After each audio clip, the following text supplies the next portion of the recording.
లక్ష్మీకాంత్ గారు మీరు చెప్పండి, వైసీపీ అధినేత జగన్ అసెంబ్లీకి రావడం పట్ల మీ అభిప్రాయం ఏంటి? నమస్తే అండి. ముందు ప్యానల్లో ఉన్న సభ్యులందరికీ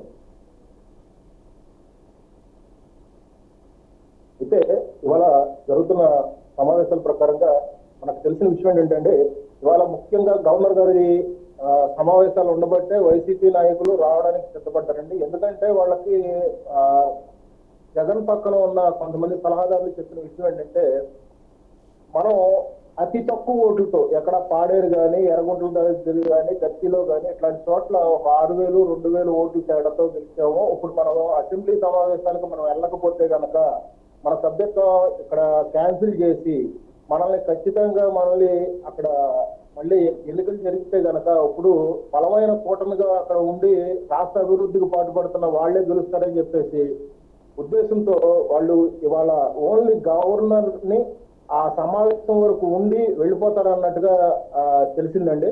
ఎందుకంటే జగన్మోహన్ రెడ్డి గారికి బెంగళూరు కానీ ఇటు పక్కన మన ఆయన కడప గారికి షెడ్యూల్ 11 రోజులు పెట్టుకున్నాడని చెప్పేసి విషయం తెలిసిందండి. ఈ విషయం మీద ఆయన ఖచ్చితంగా అయితే ఉండడు.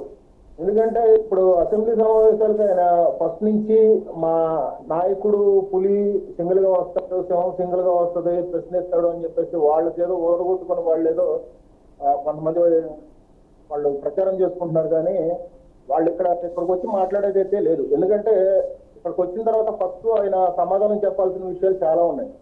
ఆయన పాలనలో సీపీఎస్ రద్దు చేస్తా అన్నాడు, ఆ విషయం గురించి మాట్లాడాలి. అమ్మ ఓటు ఎంతమందికి ఇస్తా అన్నాడు, ఎంతమందికి ఇచ్చాడు అనే విషయం మీద మాట్లాడాలి. మద్యపాన నిషేధం చేసిన తర్వాతే నేను ఎన్నికలకు వస్తా అన్న వ్యక్తి వాళ్ళ రోజున ఏ విధంగా మాట్లాడాలి. బాబాయ్ కేసు గురించి నోరెత్తలేని పరిస్థితి.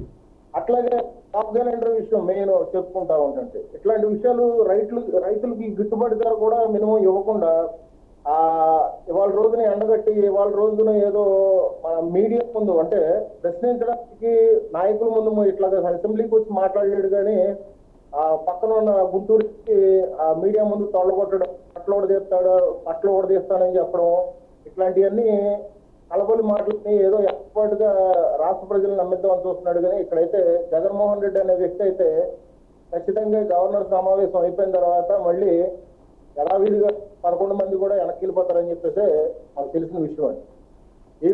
దానికి తోడు ఏంటంటే ఇవాళ రోజున ఈ అసెంబ్లీ సమావేశాల్లో కూడా కూటమి నాయకులు చంద్రబాబు నాయుడు గారు కానీ, ఇటు పక్కన పవన్ కళ్యాణ్ గారు కానీ, ఇటు పక్కన మేము అనుకున్నట్టుంది ఏంటంటే ఇప్పుడు దాదాపు బడ్జెట్ సమావేశాలకి 3 లక్షల కోట్లు మేము అనుకుంటున్నారండి. దాంట్లో భాగంగానే ఇప్పటి వరకు పూర్తి చేసిన 80% రోడ్లు కానీ, రేపొద్దున ఇవ్వాల్సిన పథకాల విషయంలో కానీ, రేపొద్దున రాష్ట్ర అభివృద్ధికి ఉపయోగపడే మౌలిక సదుపాయాల గురించి కానీ ఇట్లన్నింటినీ చర్చల్లో తీసుకొని ఈ వ్యక్తిని ప్రశ్నించడం విషయం పక్కన పెడితే ఏంటంటే, ప్రజల పక్షాన ఇవాళ 11 సీట్లు ఇచ్చి 40% ఓటింగ్ ప్రకారంగా ఉన్న జగన్మోహన్ రెడ్డి వాళ్ళ రోజున మాట్లాడితే బాగుంటుందని చెప్పేసి అందరూ ఎదురు చూస్తున్నారు. కానీ ఆ మనిషి వ్యక్తిత్వం ఏంటంటే మాట్లాడితే చెంటిపిల్లడు ఏదో పాలు కోసం ఏడిచినట్టుగా మాకు 11 సీట్లు వచ్చినాయి, మాకు ప్రతిపక్ష హోదా ఇస్తేనే మేము ఉంటాం అన్నట్టుగా మాట్లాడుతున్నాడు. కానీ ఖచ్చితంగా నిలబడి ప్రజల పక్షాన మాట్లాడాలంటే ఆయన సమస్యల గురించి గట్టిగా నిలబడాలి కదమ్మా. ఆ విషయం ఆ జ్ఞానం ఆయనకి లేదు.